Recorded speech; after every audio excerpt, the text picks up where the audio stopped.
What's up, Sunbros? We're back. More Dark Souls 3, Catacombs of Carthus. Trying to take out the fire demon here. Don't know if I can get away with following this thing. I think it's going to hit me on the way back, potentially. Yep. That's what I get for being impatient.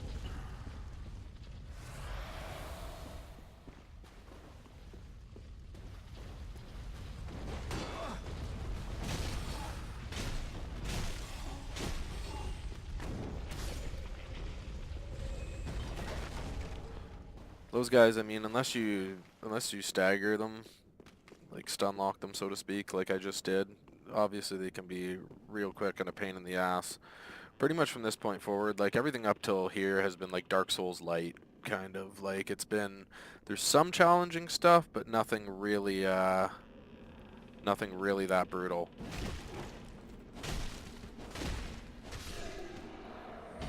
And going forward from here, this is where you're gonna really start to see the difficulty ramp up, with the exception of High Lord Wolnir here. I guess I shouldn't speak so soon because the boss in this area is actually probably easier than the fire demon I'm fighting right now.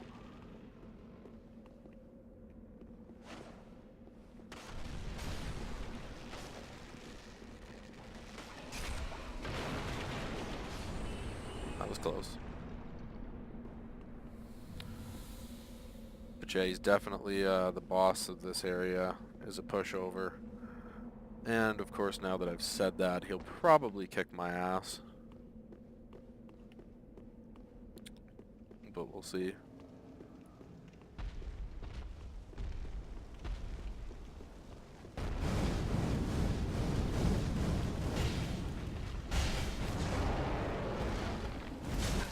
I can't even see myself here.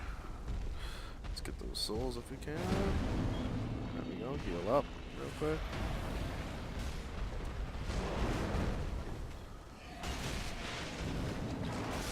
Oh, that stomp. Can't even see my character.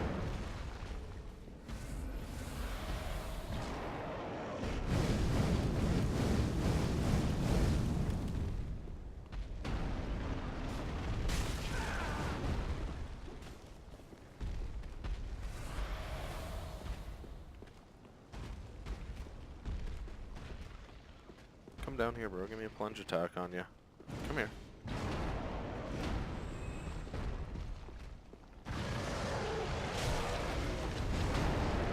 I should probably watch what he's up to. Oh, missed him.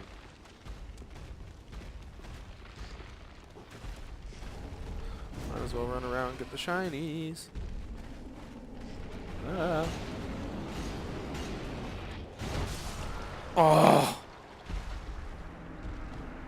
That's what I get for not watching. Man, he's hitting me hard. I guess those are meant to be,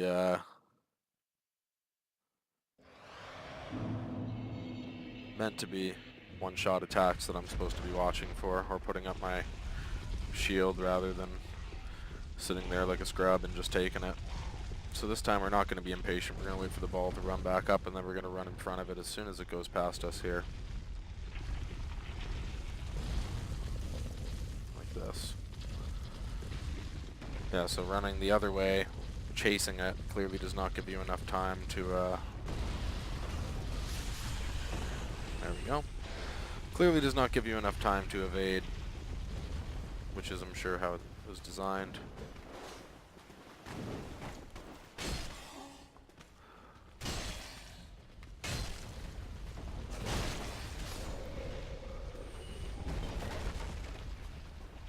Getting hella Titanite shards through here, though. I'll probably go ahead and upgrade another weapon just 'cause. It's fun to do. We're going to put our Titanite scales into this Hollow Slayer Greatsword. But we could definitely...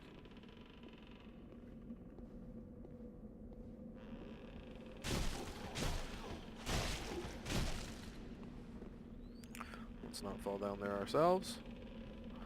I'm trying to remember. I'm hoping that it'll reveal itself here as we go forward where we're supposed to go to get ourselves down there.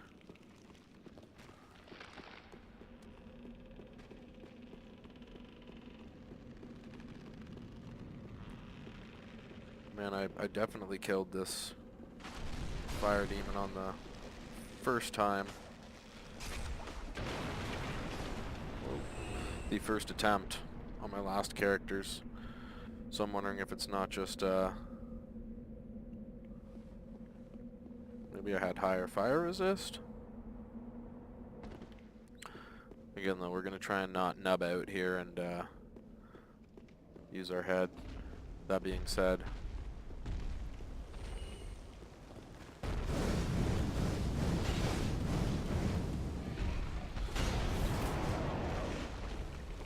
we are gonna pick up our souls.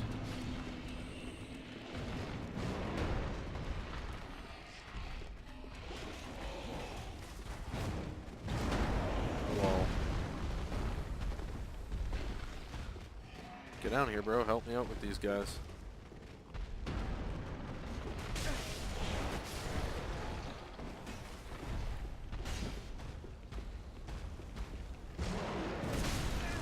What?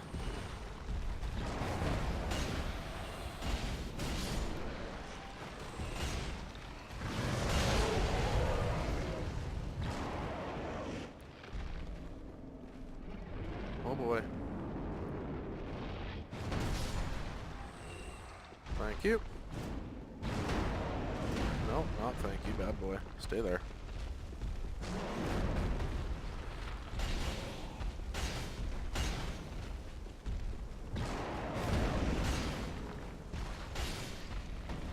Got him.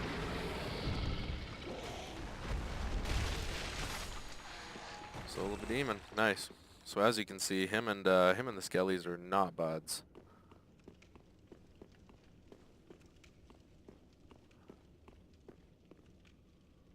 Decent. Decent. Not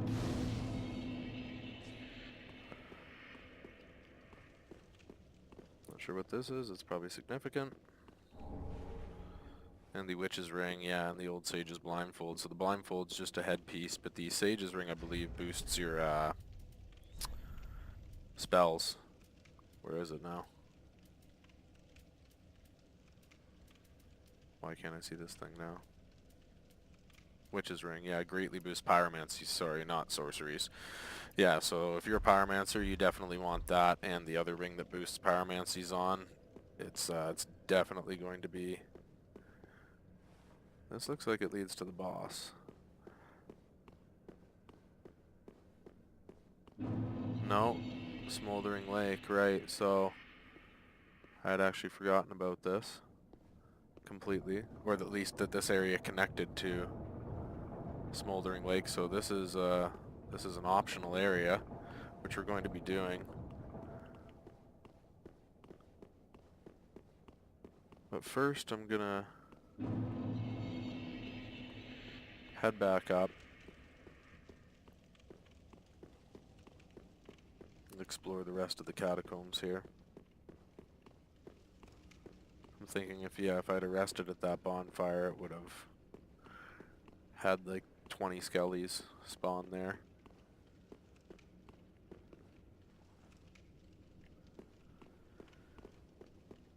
That's why I lit the bonfire, so that we respawn at it if we need to, but we don't actually, how do I get down there? And is that my boy Horus right down there? That might be at the very bottom.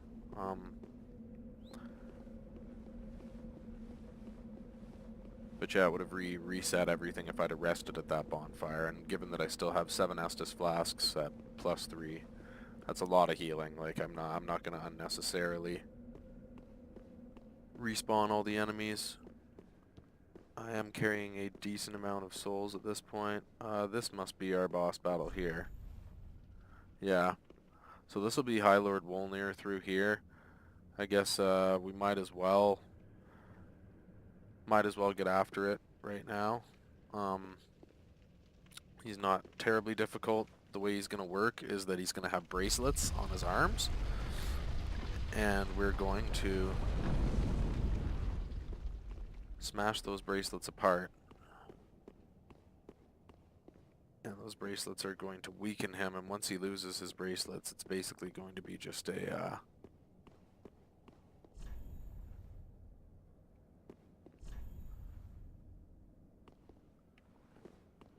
basically going to be you take out his armbands, and he dies after you destroy his jewelry, which there's a fantastic meme of. Touch the goblet.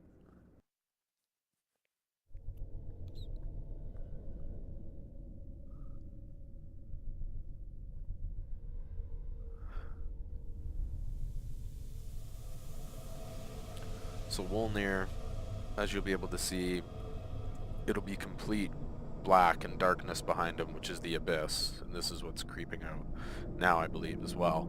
But he's being consumed and dragged into the abyss, which is why he's kind of laying on his stomach, pulling himself forward, but he will be consumed by it and pulled back into the abyss when we defeat him. So yeah, this, I mean, the first time you play, well, I'll just let you guys see. Ooh, shiny.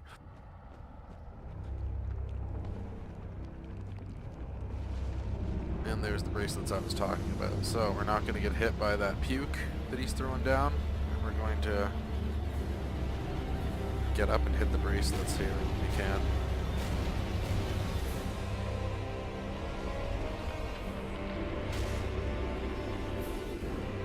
Not get hit. Or we will get hit. He throws down his arms.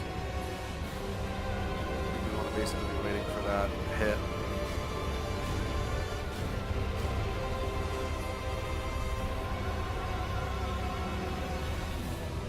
Wait for him to swing. Throw down. And hit this.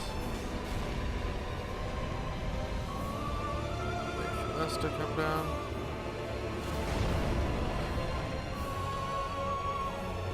Oh, as if that missed. Oh my, I'm so bad. I deserve to die here.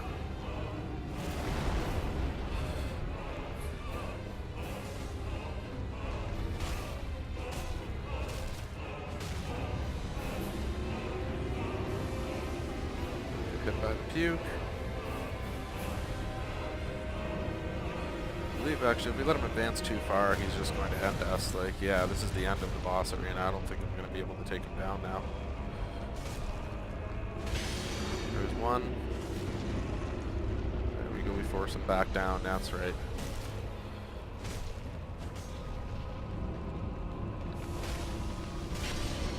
There we go, there's another one.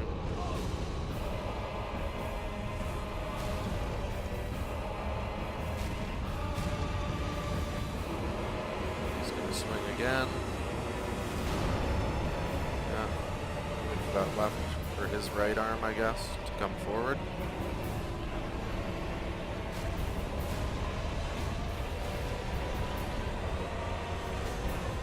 Oh, come on, Wolnir. Where are you going with that? Put your arm back down.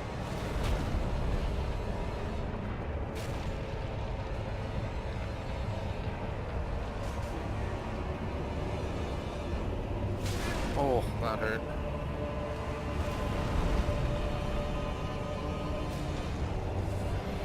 You gotta give me that arm, bro.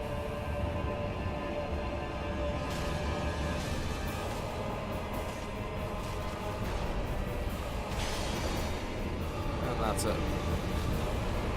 Now you can see he's dragged down into the abyss.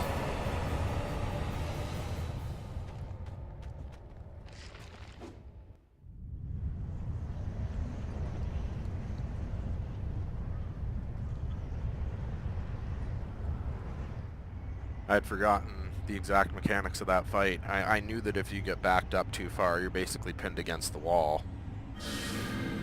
And then the abyss consumes you as well, I believe, and you die when you're trapped in the darkness. But by breaking his bracelets, you force him back down the hill. Or whatever you want to call it. Obviously we got two huge pyromancy tomes out of this area. The Carthus and the Grave Warden's Ashes as well as the Grave Warden Pyromancy Tome.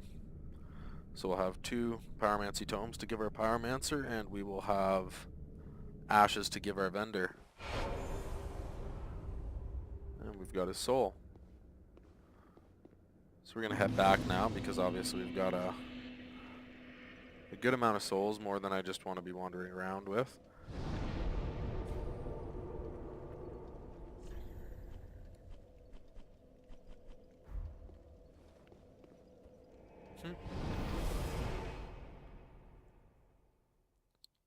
So we're going to check out the boss weapons that can be created here. See what piques our interest. We're going to give those. And there's Hawkwood again. And we're going to give our Pyromancy Tomes over, as well as the Grave Warden's Ashes to our vendor. Let's see what Hawkwood has to say. You oft the Lords of Cinder, the Undead Legion. So that's how they're delivered to their thrones. I pity the sorry souls. Is that really Lordship's last reward?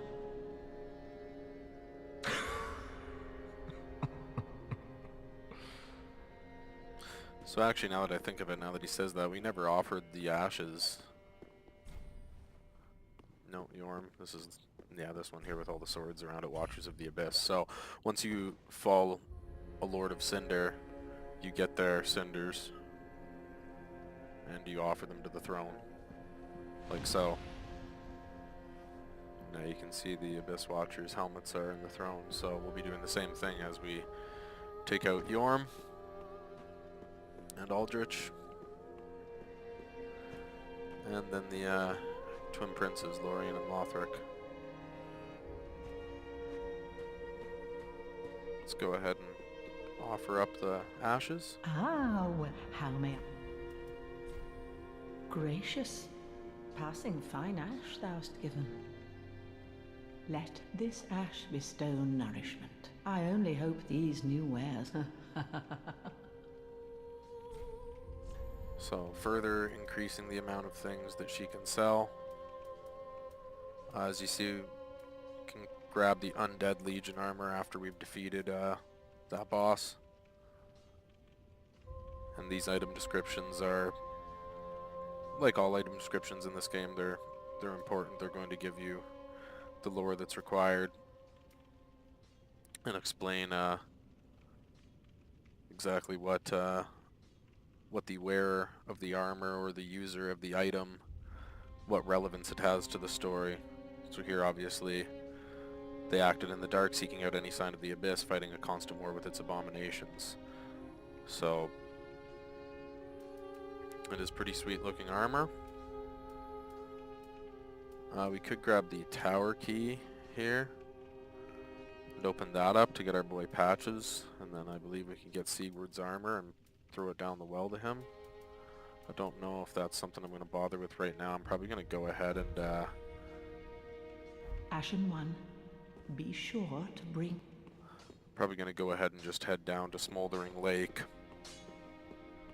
for the next episode. Ah, there you are, unkindled one. I am... So we'll give him the Carthus. Well, well. I've never seen anything like this. This inscription. This tome is from the Catacombs. Fascinating. On this day, the teacher learns alongside the pupil. And we'll give him the Grave Warden. I'm afraid I cannot accept this. This pyromancy tome is dark and delves into the depths of men where an untouchable flame resides. I cannot comprehend this myself, let alone teach it to you. It is a spell forbidden in the Great Swamp, and nearly everywhere else too. Only one terribly afflicted or burdened by deep sorrow could begin to understand this. So, yeah, obviously he doesn't want none of that. I don't remember exactly... What is a teacher without a pupil? Don't remember exactly what we have to do in order for him to accept that, or whether he does at all, or maybe we give it to someone else. Oh, champ, do you wish to hear it? Have a pleasant journey.